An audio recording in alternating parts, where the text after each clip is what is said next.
Olá, está começando agora mais um episódio do nosso podcast Conversando sobre Trabalho Infantil. Eu sou o Gustavo, sou sócio-educador do projeto Movimento Campinas Sem Trabalho Infantil, presente e ausente, conhecido como PAT, um dos projetos do MVM que é dedicado a levar uma reflexão sobre o trabalho infantil e como prevenir ele. E hoje a gente vai conversar com a Claudineia Alves. Ela tem 18 anos e faz parte do programa de aprendizagem do SEAC. E aí, Claudineia, tudo bem? E aí, bem, e você? Tudo certo, bora lá? Bora lá.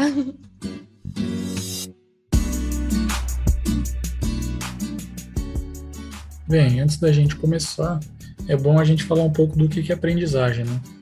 A aprendizagem, ou que também é conhecido como Jovem Aprendiz, é um programa regulamentado pela Lei da Aprendizagem, que existe desde o ano 2000.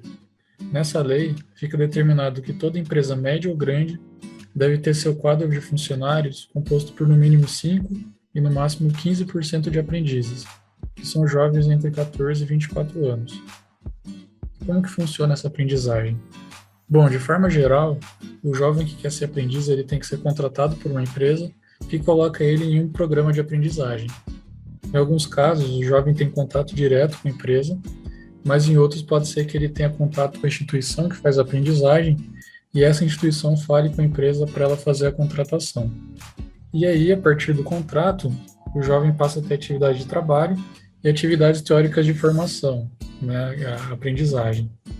As atividades são realizadas com carteira de trabalho assinada, garantindo os direitos trabalhistas para os jovens, e deve também haver a garantia de que, se o jovem está em idade escolar obrigatória, que vale até o final do ensino médio, ele deve estar matriculado, porque ele não pode ter a escolaridade prejudicada por causa do jovem aprendiz.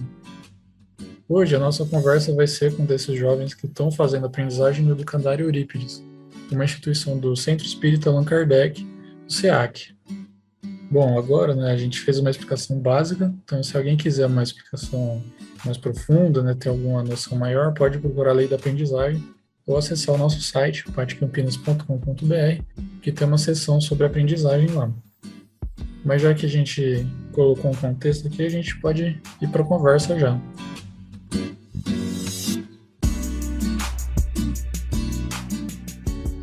Bom, Claudinei, para a gente ir começando esse episódio, eu queria que você contasse um pouco para a gente como que foi a sua entrada na aprendizagem, né?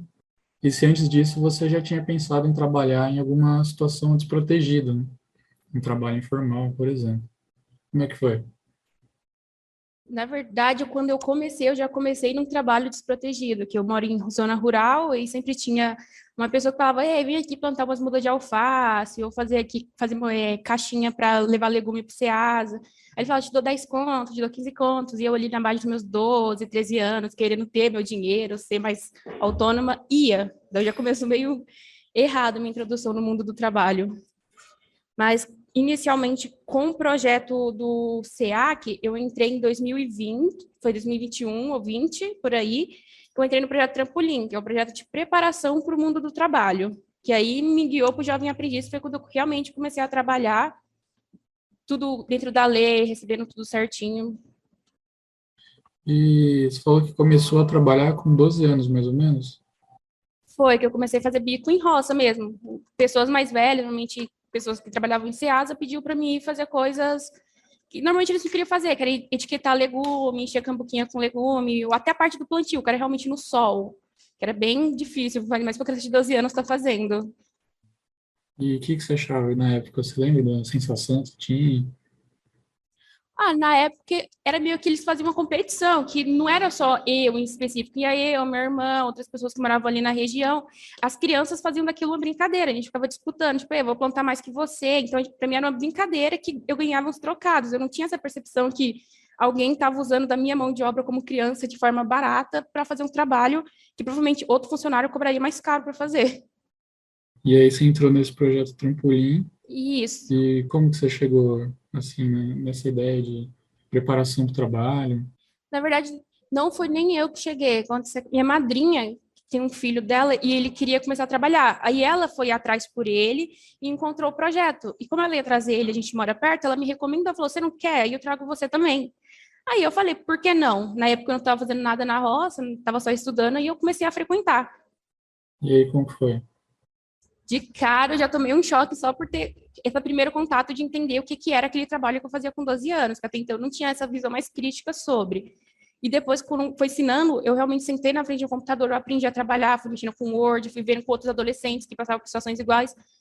De início foi mais acolhimento, eu senti da parte assim de como um jovem que queria trabalhar e acabava vindo para o caminho mais insalubre de outras pessoas falarem, só faz isso, só faz aquilo, sem saber que eu tinha direitos, que eu não poderia estar fazendo aquilo, por exemplo. De cara foi acolhimento, acho que é a palavra que descreve bem, no primeiro contato com o trampolim, com esse mundo do trabalho. Mas aí daí programa de aprendizagem foi um salto seu mesmo? Foi. Quando eu entrei para um projeto trampolim, eu já entrei com aquela cabeça que, nossa, 2 meses eu vou estar trabalhando. E aí não foi bem assim, até que teve uma pandemia e eu fui só aprendendo mais. Até que, por fim, eu fiz 2 entrevistas de emprego. A primeira eu não consegui passar, na segunda eu passei, que é meu trabalho atual, que eu entrei em agosto do ano passado. E aí eu entrei, e aí eu tive essa primeira experiência com trabalho, realmente. Mas aí esse trabalho é ainda dentro da aprendizagem, né? Todo dentro da aprendizagem. Eu tenho a supervisora, ela está sempre constantemente atrás de mim, me ensinando, explicando tudo o que eu faço aos mínimos detalhes.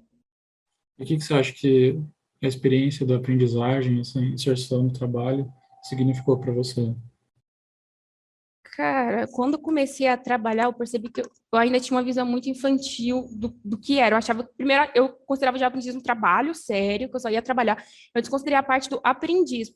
Aí depois, quando eu entrei, que eu fui realmente aprendendo, eu percebi, eu era um jovem, eu não tinha contato nenhum com o trabalho, não sabia exatamente o que eu estava fazendo.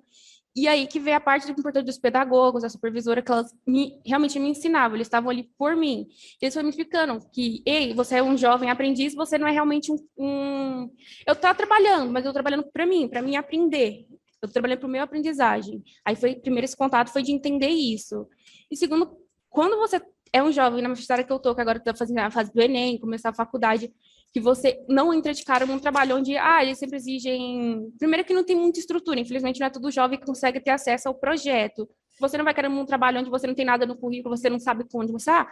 Ter essa alavanca de, ei, toda empresa tem que ter um certo jovem aprendiz, já começou ali, eu já comecei a me introduzir no mundo, aprendendo o que é o mundo do trabalho, que até então era desconhecido. Você tinha uma ideia do que você ia fazer naquele momento? Você já tinha vontade de trabalhar? Quando eu entrei no Jovem Aprendiz, já tinha bastante vontade. De cara, eu já achei que eu comecei a trabalhar com alguma coisa relacionada à tecnologia, essas coisas, que eu acho que é uma faculdade que eu quero seguir no caminho TI, mas eu entrei no administrativo e acabei tendo contato com novas profissões que, sinceramente, algumas estão até me encantando, então estou aprendendo. E de quebra, tendo contato ainda mais com a tecnologia na parte de informática dentro da empresa.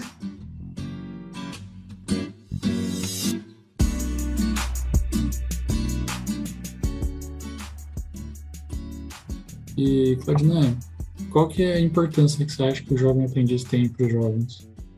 Acho que a gente vive num país onde o jovem, infelizmente, não recebe a estrutura que ele precisa, tanto por parte dos pais não tem a estrutura, a gente não vive num país onde, infelizmente, a maioria das pessoas não tem as condições necessárias. As crianças no Farol é um ótimo exemplo disso. Quantas vezes eu estava saindo e deparou com aquela cena de uma criança ali trabalhando. Isso mostra. E essas situações insalubres de criança trabalhando, infelizmente, não é algo incomum no nosso país. É algo, não só no Brasil, mas eu estou falando no Brasil porque é aqui que a gente vive, mas quando você cria um projeto jovem aprendiz, onde você termina a idade que a criança pode trabalhar, quais são as leis, os conformes, de modo que o aprendizado dela não é esquecido, porque até então, eu tenho tios e primos mais velhos que não concluíram o ensino médio para começar a trabalhar, porque não era obrigatório para eles. Então, sempre o trabalho estava acima da educação, só que é um trabalho insalubre, trabalhos pesados, trabalhos que uma criança de 8 anos que está ali no farol não deveria estar fazendo.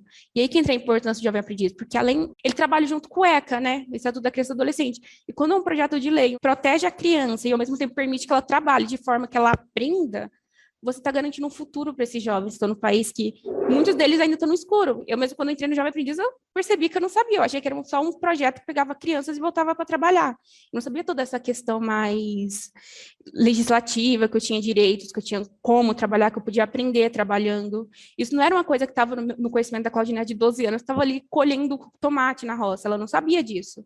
Então, quando você cria esse projeto, é isso que você traz para os jovens, é uma esperança, uma modo dele conciliar trabalho e escola, onde ele, porque muitos jovens, infelizmente, ainda têm que ajudar dentro de casa, porque os pais não têm condições. E quando esse jovem encontra um jeito de conciliar a ajuda dentro de casa com os estudos, você acaba, querendo ou não, fazendo o país progredir, ele vai ter um processo, por assim dizer, né? Ordem e progresso, a gente está progredindo. O jovem é o futuro. Então, se infelizmente não tem como todos os jovens sentarem em casa e só estudarem, fazerem cursinhos, muitos deles têm que ir à luta, ir trabalhar, a importância do projeto está aí, de dar estrutura para esses jovens, então. Não fazer eles desistirem de sonhos, desistir dos estudos, porque o arroz e o feijão também é responsabilidade dele dentro de casa. Bom, e para ir fechando a nossa conversa, Padilha, eu queria te perguntar um pouco, uma pergunta que a gente faz para todos os convidados que vêm falar com a gente. Eu percebi que você tem uma visão bem interessante sobre a aprendizagem e também sobre o trabalho infantil no geral, né? Eu queria te perguntar, o que que você acha que deve ser feito para enfrentar o trabalho infantil? Acho que, primeiro, punições mais severas para quem pratica isso. Recentemente, mesmo a marca como a Nestlé foi descoberta que estava usando mão de obra escrava, mão de obra de crianças para fazer esses produtos. Isso não é algo comum. Infelizmente, se você pegar realmente pesquisar a fundo, você vai ver que há muitas pessoas que realmente compram a mão de obra infantil. Tanto dos pais falam, você tem um filho pequeno, eu pago você, deixa ele vir aqui trabalhar comigo, só que é um trabalho pesado, insalubre, que não é para a criança estar fazendo. E essas pessoas, eu sou no norte de Minas, bem parte mais interior. Meus primos pequenos de 10 anos acham normal, por exemplo, mexer com cana-de-açúcar, com plantio de mandioca. E os pais deles deixam ali porque o pessoal normalmente paga e não dá a mão deles que está trabalhando, dá a mão dos pais. Então, começar a punir essas pessoas. E segundo, que as próprias autoridades comecem a tomar mais providências a respeito de quando vê uma criança num farol vendendo bala. Sabe, o lugar de criança na escola, é aprendendo. Da adolescente que quiser trabalhar, é dentro de um projeto jovem aprendiz. Então, o que eu acho do trabalho infantil é justamente isso. Primeiro, que não deveria existir trabalho infantil, o trabalho já é para adolescente, não é mais para criança. Criança tem que ser criança, tem que brincar e estudar. E segundo, realmente a punição para quem gira esse processo de criança trabalhando. Claro que eu não vou culpar estou falando assim, parece que eu estou culpando até o próprio pai, mas muitas situações, pessoas aparecem propondo para os pais o trabalho das crianças, e os pais que estão em situações difíceis em casa aceitam. Então, acho que começar por isso, punir, procurar e tirar essas crianças realmente dessa situação. Se uma criança não tem estrutura de ficar dentro de casa, que os órgãos públicos ajudem essa família a ter estrutura para manter essa criança em casa estudando, essa criança cuidando da vida dela, essa criança sendo criança. O lugar de criança não é dentro de roça, o lugar de criança não é trabalhando de bico em farol, o lugar de criança é dentro de uma escola, é dentro de casa.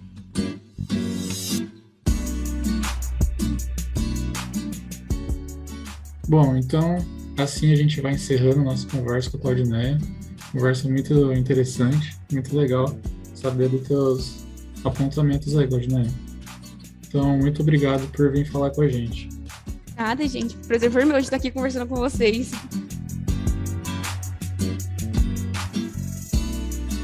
Bom, e para você que está ouvindo, muito obrigado por acompanhar essa conversa nossa. Se você gostou e quer saber mais, acompanhe o nosso podcast e procure a gente pelo nosso site, o patcampinas.com.br, e também pelas redes sociais. E fica atento. Se você acha que está passando por uma situação de trabalho infantil ou conhece alguém que está, procure ajuda. Você pode ligar no número 100 do Disque 100 ou mandar uma mensagem para a gente. O trabalho infantil só vai acabar se todo mundo ajudar. Beleza?